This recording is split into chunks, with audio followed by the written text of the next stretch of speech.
I'm live already. It goes very quick.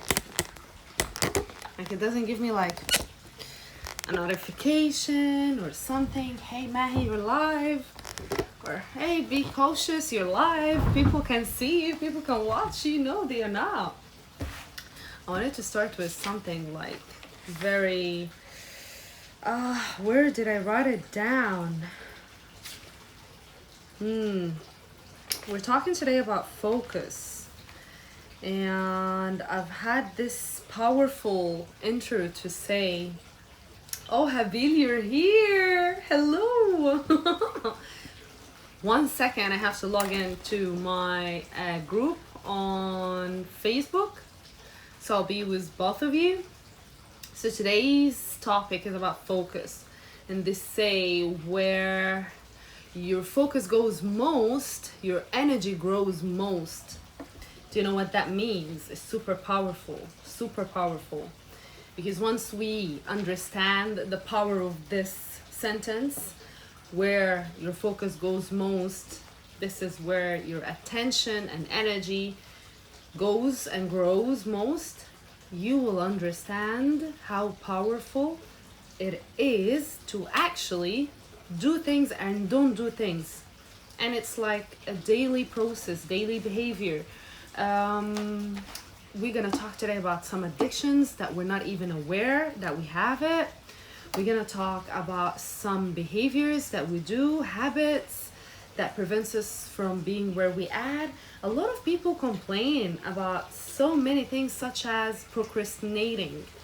They are procrastinating in their life, whether it's in career, they are not like efficient as they want to be. It affects their relationships with their partners, managements, and time management specifically. I sometimes, especially now, as I have so many things in my head and new things, which means new habits, which creates new focus. I have so many things in my head to focus on, and I'm kind of like struggling somehow now to actually have a proper schedule for myself to accomplish and maximize whatever I have in my to-do list. I wouldn't call it to-do list really, but in my things that I want to accomplish throughout the day, just because I need to organize myself more. But what happens when I don't have the focus enough to do such a thing? What happens when I get distracted? What happens when I have a certain addiction to specific behaviors that I'm not even aware of it? It takes all my focus away. And that's why we end up having the same issues, the same things that we want to achieve, that we want to accomplish over and over and over. And it could last in our to-do list, if we have any, for over a month, for over 3 to 6 months as well. And we're not even aware why we can't finish each and everything that we planned to finish and accomplish. Today I'm going to explain to you bit by bit what kind of behaviors that we fall into without even knowing that we fall into, so we can pick it up. We can pick up the pattern and change it so we can be more efficient. We can have a more efficient life.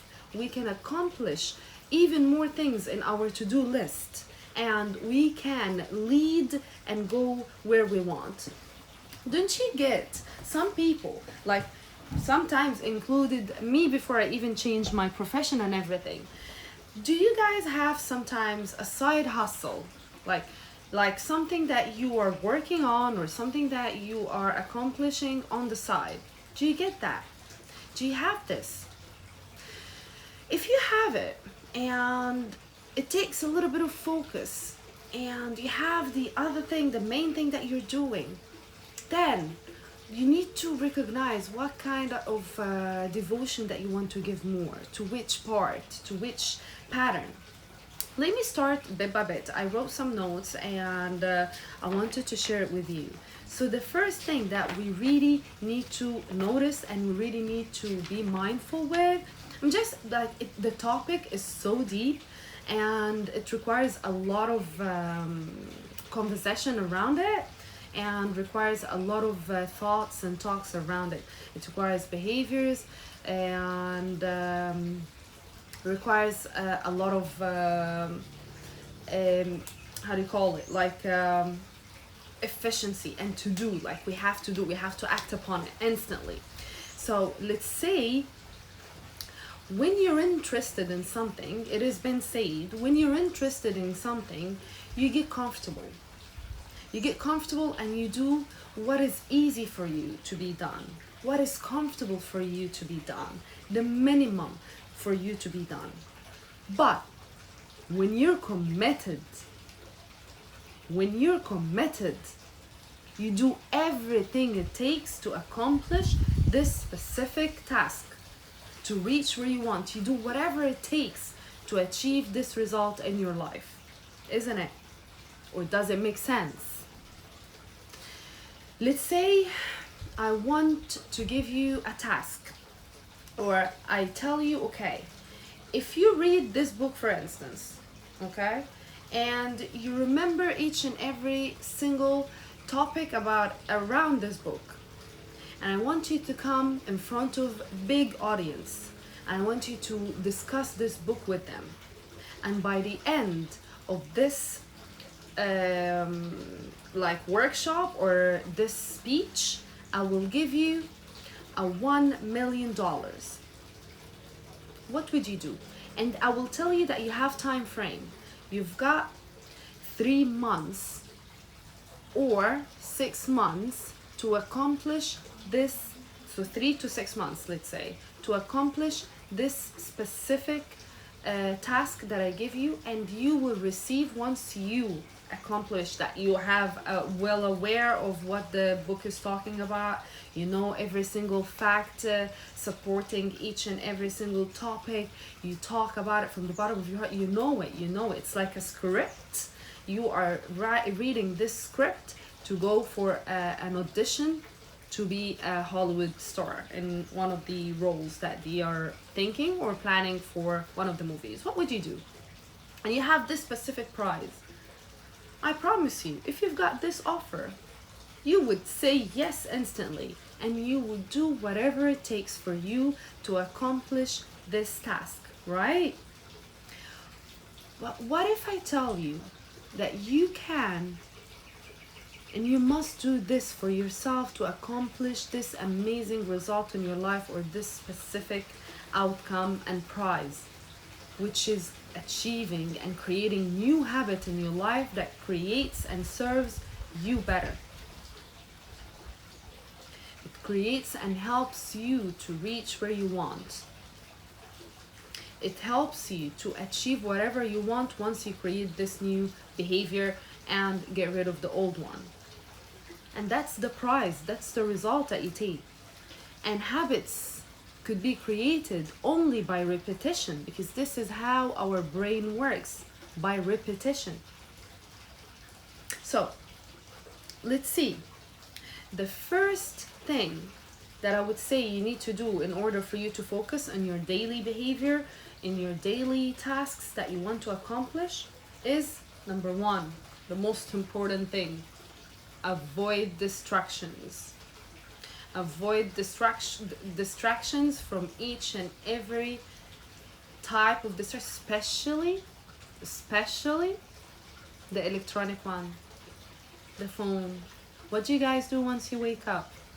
Do you scroll down to see what's happening on Facebook, what's happening on Instagram, the story of this, the story of that? Who was she with yesterday? What is she wearing? Who he was with yesterday? What kind of emails did you receive? Do you have a flight? Do you whatever? What kind of behavior or habit that you have the moment you wake up? I would say, because the moment you wake up, you get distracted by all of these external matters or external habits, such as your phone or your email or work or whatever. Bits and pieces. You wake up with a specific amount of concentration and focus. You wake up with a specific amount of potential. This potential, it gives you the power and energy to do such things in your daily basis, right? And when you're doing and when you are having this specific amount of potential to do your errands or to have your errands on your daily basis, the moment you open your phone, the moment you open your email, the moment you start scrolling down, this focus is getting reduced. And this is when you go and you have bits here and pieces here of the focus, and it reduces the amount of energy that you have in order for you to start what you have to do. And that's why you find yourself very easily to be distracted. And the moment you actually being distracted with bits of pieces here, you'll find, let's say you wake up with an intention of 90% of doing what you want to do on your to-do list. The moment you focus on the phone, you're giving it like, let's say 20%, 10%. You open your email, another 10%. So you lost like 30% already. And then you go focus on what are you going to do? Who did that? Your thoughts start to be entertained inside your head. 60 to 70,000 thoughts a day is not a little thoughts. And by us continuing with this pattern and behavior each and every day, and nothing is made to interrupt this pattern, it starts to be a habit. And this is how habits are being created, really. And that's why I give you the story or the metaphor or the example of, if I give you this specific script or this specific book and I give you time frame to know it all by heart so you can present it. This is exactly what you can do or what you must do in order for you to create the new habit. Be devoted 100% to interrupt this pattern, to create new behavior by stopping yourself completely and fully. Good day, Talal. Good morning. It's afternoon, right? It's afternoon in Dubai. Yeah, it's almost evening here. So yeah, like for you to interrupt this, thank you. Tell me, what's your thoughts about this topic? What would you like to add? And I would love to have a duet with you, like maybe next week or the week after. Let's arrange a topic that we talk about, and I would really love to host you. And I would really love to hear your insights about the specific topic that we can talk about next week. Let me know. So yeah, going back to the topic that we're talking about. It says, like, for instance, takes between 22 days to 256, 7 days to change and create a brand new habit. It depends really on the habit, especially when the habit, yes, awesome, I'll text you. Especially when the habit that you want to eliminate or replace, let's call it, has been run in your mind for over a year or something, for over 10 years, imagine 20 years, imagine 30 years of creating and behaving the same way that you do, having the same thought that you have, and acting upon it. It's not easy. You can't just change it in one day. Coffee, for instance. Let's say you want to eliminate coffee in your life. It can't be done in one day, right? I wouldn't say it's very realistic to have it done and finished in one day. I'm not gonna have caffeine. That doesn't make sense, especially when you are a coffee drinker for a big amount of time, like good solid few years. I would say you would have to promise yourself, let's say for a specific amount of days, start with something big, like 60 days minimum or 100 days. I'm not going to have coffees. I will stop drinking coffee or caffeine during those days. But what if you have this specific traits or triggers? Each and every habit has 3 levels towards it, or 3 levels for this habit. And the first one is the trigger. There is something triggers this habit, or the emotions has been attached to this specific habit. So what happens if you say, oh my God, I'm going outside in the cafe, meeting my friends, and they are definitely all going to have coffee. What am I gonna do? You give yourself something that interrupts this pattern, that interrupts it fully and completely.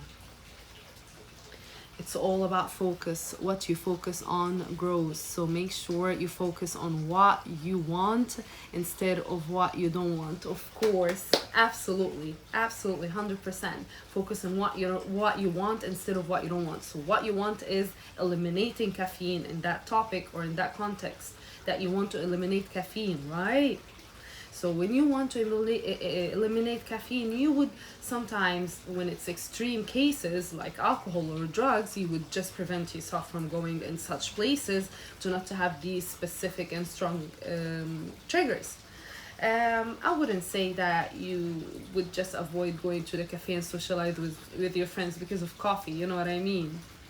I would say you can go there, but create something that helps you to interrupt this pattern once you have this trigger. Okay, what my body is telling me now, what my body wants now.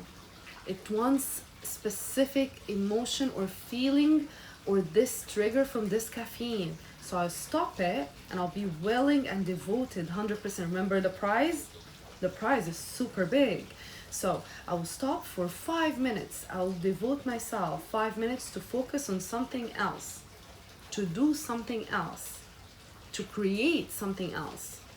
And by this time, I will already change what do I want and where energy. Oh, Hella, you're here. I'm so happy that you're here. Yes, where your energy goes, where energy goes, energy grows. Yes, exactly. Where focus goes, energy grows. Yes. I'm so happy that you're here. I haven't seen you in ages, so I miss you so much. So yeah, I have so many beautiful coaches in my today's life, which I'm so happy and flattered about. I'm so excited that you're here, guys. I think I came on the right timing. I'm gonna make sure to do the best to come every Monday at that timing. So if your guys available and you have some free time in your hands, so you join me as well. Yeah, what I was saying, I was talking about the coffee. Yes, okay. So we can always change, like, okay, I'm gonna have this amazing smoothie, or I'm gonna have or do something like that. You can always change that mindset so you can create what you really want. So we avoid distraction, like the digital distraction, as we mentioned. It is so effective, and it's affecting us in a negative way, especially when we want our focus in this specific area of our life. So when we say, like, also we have to have number 2 is prune away. It's like the whole topic and part that I was just mentioning about prune away. Open your email and then, oh, okay, I'm gonna get back to this email. Open your WhatsApp and you have like 2 or 3 messages that you want to get back to, and you leave it. You are leaving pieces of your focus in here. A piece here, a piece there, a piece there. That's why it is messy. It's not organized. I know this because I am personally doing this sometimes when I especially start or try to create something. It's new. Something is brand new for my brain to just adapt to it. This is how we're creating like new habits, right? But at the beginning, it's not comfortable. We're not used to it, and that's why it gets us confused, and sometimes things are getting messy and organized. And I look at my watch and I'm like, it's 6 p.m. already. 3 hours to my bedtime, and I haven't even accomplished 50% of my errands. How that even possible? Yeah, if I rewind in my mind, what did I do or what I was doing? I was like for aimlessly scrolling down on my Instagram, aimlessly staring at one of the topics that I want to talk about, aimlessly, and time goes very fast, especially when we're getting distracted, looking at other people's life, not being organized and having a time frame for this specific errand, or not opening the email, finish the email, and then go, okay, next step, third step, and so on. Let's go to prioritizing. We have to prioritize. Let's say I can come to you and tell you, write down for me 25 important things on your list. Prioritize 25 things on the list. What those things will be.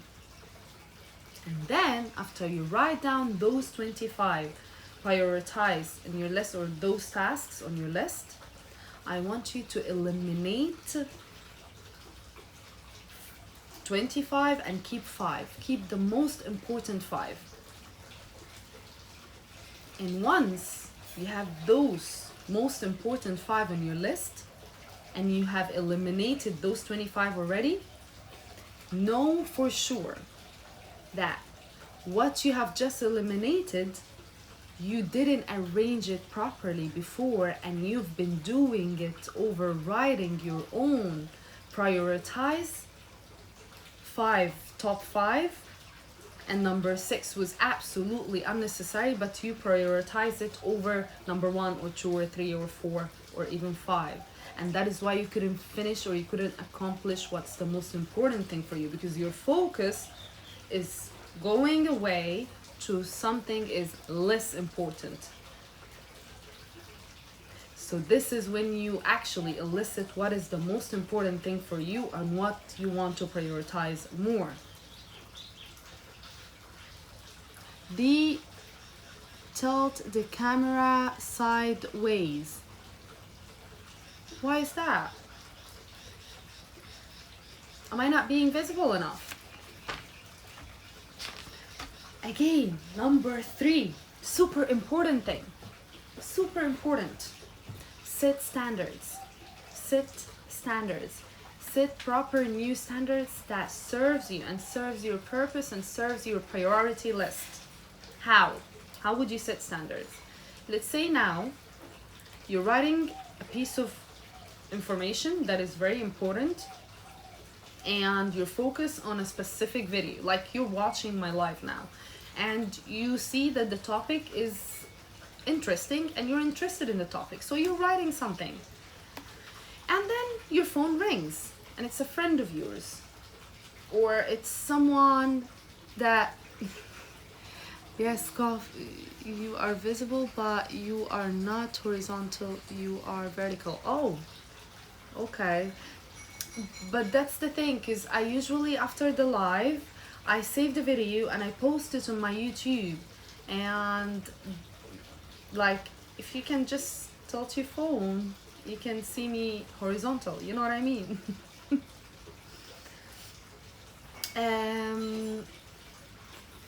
I hope that makes sense though. Yeah, so for setting standards, sometimes we are like, let's say, placating or pleasing people. We're like pleasing people and overriding our own priority list. We overriding them over our own priority list. So let's say, as I mentioned, your phone rings and you just pick up the phone and forget about the whole topic that we're talking about now because someone just rang the phone. But which one is more important? The phone or the video? The phone or what you're writing down? Your work or whatever? You have to prioritize very well. Sometimes we are not having and setting a proper standards because we are afraid of being disliked. We're afraid of people calling us rude or not being nice. We start to override our own wantings just to make sure that people won't say something bad about us. Get to know this. People will talk either way. Trust me on that. They will talk either way. So they'd rather just talk while you're doing something beneficial to you by setting a proper high standards for yourself. Okay? Number 4. Undo the pattern. This is a very interesting way of talking about the addiction behavior that we just mentioned as an example for the coffee. Undo the pattern. When we were little, some of us, if not most, if not all, we had some challenges. Me, for instance, I had a lot of challenges, especially growing up in a Middle East, abusive family, both parents. It was not pretty at all. And I always been disobedient and rebellious child in their eyes, because I would always say no to the things that I don't like, or I would always say, why is that? It doesn't make any sense to me. And that caused me to be in a lot of troubles, right? So in order for you to, let's say this kind of behavior, this kind of pattern could actually cause the child, which is us before, years ago, or me in this story, the Mahi, the little girl, not experiencing love from our caregivers, let's say, not experiencing the unconditional love that we were supposed to have. We were not feeling safe in such environments that we would supposed to feel safe in. And that brings some protections for us to protect ourselves, which is addictive behaviors. Those addictive behaviors could be visible as alcohol, caffeine,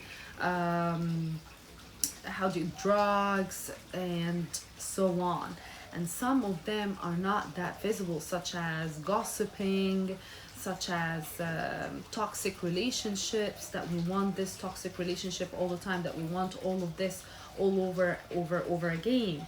And we are having those specific ideas and protections to protect us from the outsider world as much as we can, so we are protected from any kind of attack or any kind of unsafe behavior from the outside world.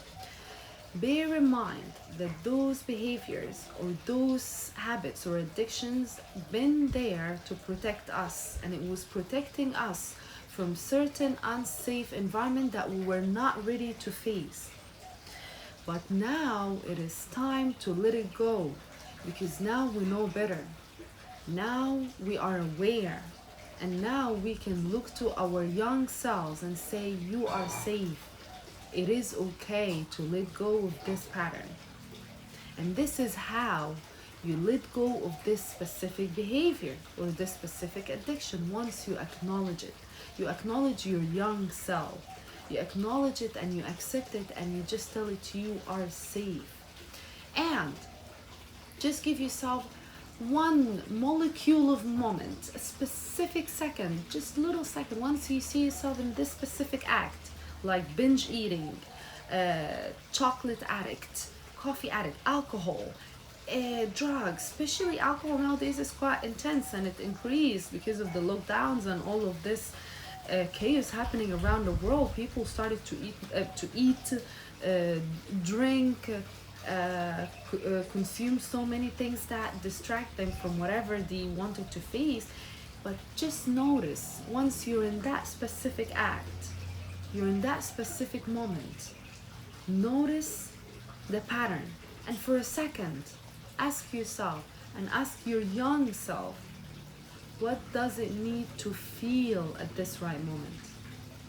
What does it need at this right moment? And once you are actually aligned with this specific feeling, if it's for 1 second, just 1 second, you can change and create a brand new pattern by repetition, bit by bit, and easing yourself. This is very profound and very powerful. It's not easy, super hard, but once you start, 1 second, just observe in the act, pause for a second and say, if I do this act now, what my young self want to feel for this act? The problem with us is asking the wrong question. The problem with us is not asking the right question. The moment we ask the right question, the moment we will have the right answer. Does that make sense? Okay. And then it goes to number 5. Don't respond to negative thoughts. What that even means. We have so many emotional reactions towards so many behaviors that we have and we've created throughout our life, right? And we have those type of thoughts that being entertained throughout our daily life. We have 60 to 70,000 thoughts a day. This is average human being. 60 to 70,000. You can't really control those emotions or those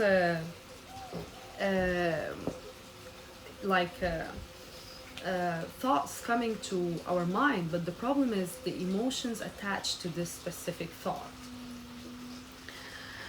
And I would say the hardest part of the change is actually change, is actually act upon it, is actually do something about it, is actually acknowledge it right now. And once you acknowledge it, and once you are aware of it, the moment you act upon it. And that is the hardest part. That's the most challenging part of the whole change concept itself. And the moment you just interrupt the pattern and do such a new thing or a new behavior than the other one that you had yesterday, this is the moment when you start creating a new pattern and a new behavior, which is the hardest part at the beginning. Nobody said it's easy. Your brain doesn't like change. Your brain will bring you back to where it feels safe all the time when you start to change. But the moment you say, nope, I already know the pattern is not serving me anymore, I want to create a new pattern that serves me and helps me, this is the moment the change will occur. And this is the hardest part. And once you recognize it, and once you act upon it, this is when the change will occur. Number 6, make familiar unfamiliar and make unfamiliar familiar. What that even means. Each and every behavior for us now, whatever we do, we wake up early in the morning, we get ready, go to work or work from home, as it's a massive option at the moment. It's familiar. It's familiar to eat the same thing. That's why so many things, when we're little, it's our primary behavior as years and years and years ago. What keeps us safe is the known, is the familiar. We're familiar with this specific food. That's why you see new babies or children or kids don't really like to try new food, because they are afraid of, oh, okay, the thing that I know, it will keep me safe. The food that I know already and I have tasted, it will keep me safe. This is how I survive. We are like on survival mode. This is how we are. This is from thousands and thousands and thousands of years been inherited already. And this is the type of behavior that we want to interrupt and change. So we make the unfamiliar familiar. Our brain will always bring us back to the familiar, the known, the comfortable, because this is where it thinks that it is safe. And that's why anything unfamiliar, unknown, is foreigner for the brain, and it shows us danger, even though it could be actually the most beautiful thing that could ever happen to us. But our brain is not operated to just keep us in the unknown. It wants to protect us, right? So in order for us to change this pattern and change this specific behavior, we need to make ourselves familiar to the unfamiliar. We need to create unfamiliar patterns. The familiarity for being criticized or criticizing ourselves, or not having a good relationship with the way we talk to ourselves and others, the relationships that we have, make it unfamiliar. Stop it and change it. Make praise, self-praise. When you hear a compliment, say, yes, I deserve this compliment. When you get a promotion, when you get extra money, yes, I deserve this extra money. When you have a healthy relationship, yes, I deserve this healthy relationship. It is my birthright. And this is when you create the familiar, the healthy one that serves you well. This is when you create a familiar, healthy patterns. It is so powerful when you are creating those familiar, healthy patterns. Number 7 is use I don't affirmations. What that even means? It has two parts. When you're using don't, our brain doesn't understand negatives. Okay? So our brain, if I tell you now, don't imagine pink elephant. What did I leave you with? The pink elephant picture, even though I told you don't. But our brain doesn't understand the don't part, the negative part. Our brain works with images and patterns. And I just left you with the image of the pink elephant. So if I tell you, don't smoke, you will visualize yourself smoking. Don't drink coffee, you'll visualize yourself drinking coffee. So I'm not really giving you what I want to tell you. But here is the thing, we can use don't in a good way, but we always have to leave a positive affirmation at the end. So our brain is left with what we want. Let's say you want to cut off sugar. You want to cut off sugar of your daily routine, or when you put it in your coffee, or when you put it in your tea, whatever, right? Sugar. No, you don't want sugar. So instead of saying, oh, I can't have sugar, you say, I don't drink sugar, or I don't consume sugar. That gives you power. That gives you a bit of empowerment behavior in yourself, because if you say I can't, it means it's disempowering. You're disempowering yourself that you're not allowed to do such a thing.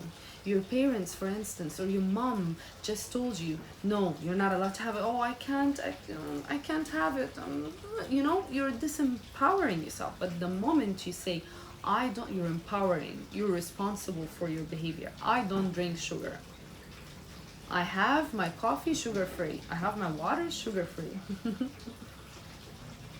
So you say I don't consume sugar, or I don't drink sugar, or I don't eat sugar. I have, or I drink sugar-free. You have affirmation at the end, positive affirmation, okay? You leave it at the end, but you don't say I can't do this. Yes, you can. Yes, you can, and your choice is not doing it. I don't do drugs. Instead of, oh, I can't do drugs. You're not doing drugs because of fear-driven behavior, not empowering-driven behavior. But once you say, I don't do drugs, it means that you give yourself the responsibility and the options to choose, and you choose not to. But once you choose not to, I rather to be healthy. Okay? So you can leave it with a positive affirmation. And then, last but not least, number 8, most destructive things that we need to eliminate and remove from our life is stay away of negativity. Guys, I give you heads up about the things and the topics that you can work on, but each and every topic I can talk about it for at least half an hour to 1 hour. I'm not even joking. It is beyond belief and super powerful, but at least I want to give you something that you can work on for yourself. You can elicit from my video those 8 important things together. So the list, those 8 lists, you look at them every day and you know what you have to do to stick to this list so you can be focused and more productive in your daily life. Let me discuss with you the 8th rule that you need to eliminate and replace it with something positive that affects your life in a positive way and in a more efficient way. And I say stay away of negativity. I had friends of mine. I used to travel for so many years. I've seen so many places. I've been interacting with so many people in my life. I've been interacting with so many different cultures and nationality.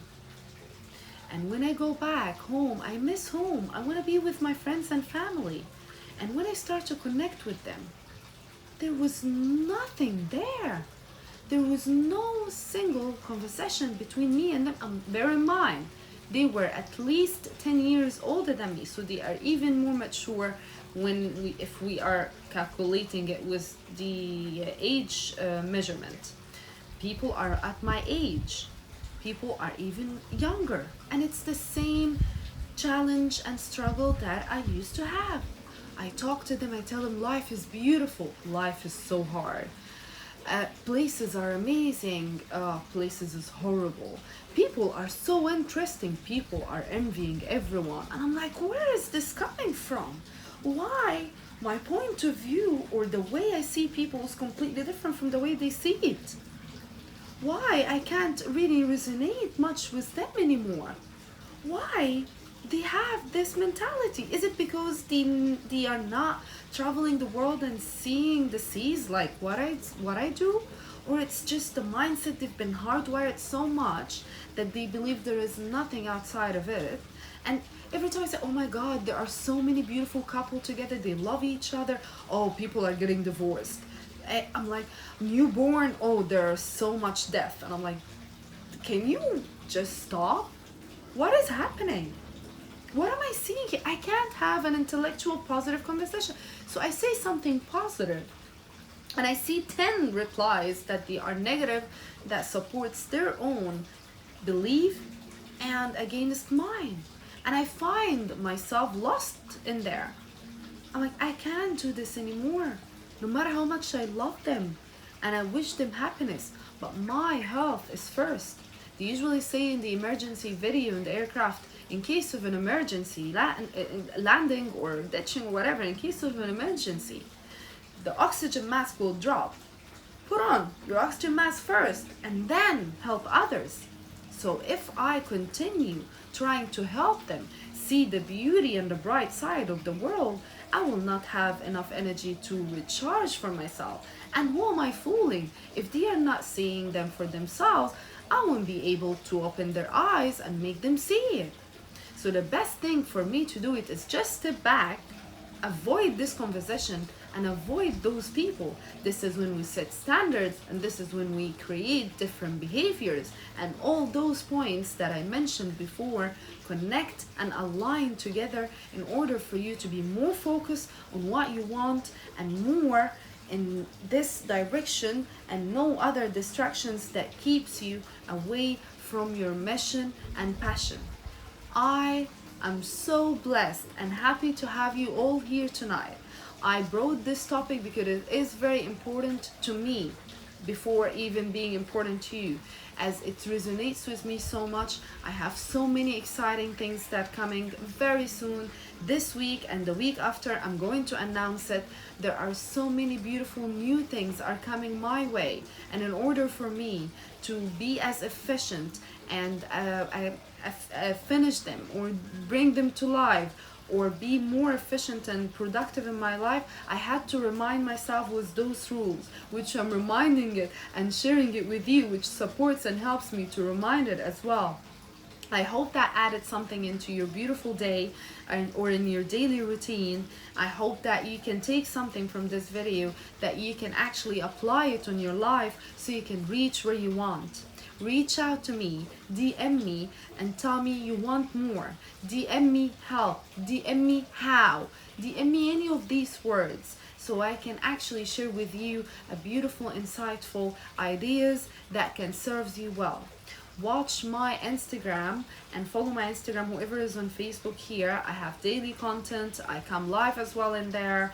And I've got very exciting, very exciting news about my new program coming very soon and coming this week. Actually, I'm working on it and I can't wait, and I'm looking so much forward to share it with you guys. It's mind-blowing. It is so beautiful. Thank you, Talal, for being here. Namaste. Thank you guys for being here, and I will see you next week on Monday. Hopefully same timing. I'll do my best to be present at the same timing, so I make it like religiously, you know what I mean? And thank you for all the coaches. The beautiful Nora was here, Talal, Hala, and Nelly is here. I'm so happy to have you here, for your support, for your insights. And I'm coming next week probably with a duet with one of the beautiful coaches, that we can actually add more people to inspire, more knowledge, more sharing, more help to the world.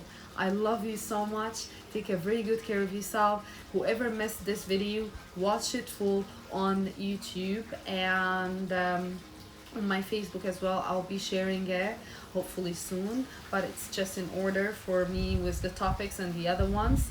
And yeah, that's pretty much it. I'll leave you now. Have a beautiful, whoever is in Dubai, have a beautiful afternoon and evening coming ahead to you guys. And whoever is in Bali, I wish you a happy evening, because it's 6 almost 20 now, so it's like evening and coming night. Sunset was pretty today, I believe. And yes, I'll see you next week on my next live. Love you all.